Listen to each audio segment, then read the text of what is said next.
একটি ছোট্ট গ্রামে টম নামে একটি ছেলে থাকত। টম ছিল খুব চালাক, কিন্তু কখনো পরিশ্রম করতে খুব চাইতো না। সে সবসময় ভাবত, কেন আমি এত কষ্ট করি, যদি কোনো সহজ উপায়ে ধনী হয়ে যেতাম। তার পরিবারের সবাই পরিশ্রমী ছিল, কিন্তু টম সবসময় স্বপ্নে ডুবে থাকত। একদিন গ্রামের বৃদ্ধা এক অদ্ভুত গল্প শোনালেন। বললেন, গ্রামের পাশের বনাঞ্চলে একটি জাদুকরী ফল আছে। যে কেউ যদি সেই ফল খায়, তার জীবনে আর কোনো দুঃখ থাকবে না। সে ধনী, সুখী এবং সম্মানিত হয়ে যাবে। টমের চোখ উজ্জ্বল হয়ে উঠল। সে ঠিক করল এই ফল খুঁজে বের করবে। সকালে উঠে সে ছুটে গেল বনাঞ্চলের দিকে। জঙ্গলে ঢুকে ভিড়ল পথহারা গাছ, ঝোপঝাড় আর ঢালু পাহাড়ের মাঝে। অনেক পরিশ্রমের পর অবশেষে সে ফলটি পেল। ফলটি দেখতে ছিল সোনার মতো ঝকঝকে।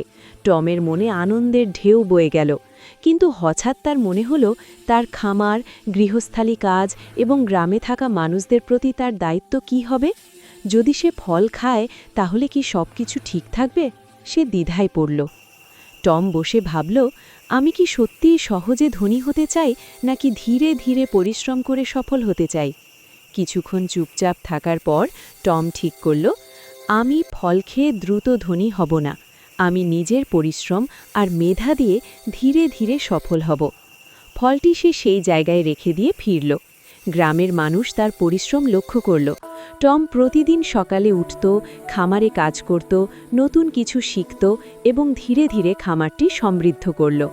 কয়েক বছরের মধ্যে টমের খামার ছিল গ্রামের সেরা। মানুষ তাকে বিশ্বাস করত, প্রশংসা করত। টম জানত এই সফলতা আসলেই মূল্যবান, কারণ এটি তার নিজস্ব পরিশ্রম ও সততার ফল।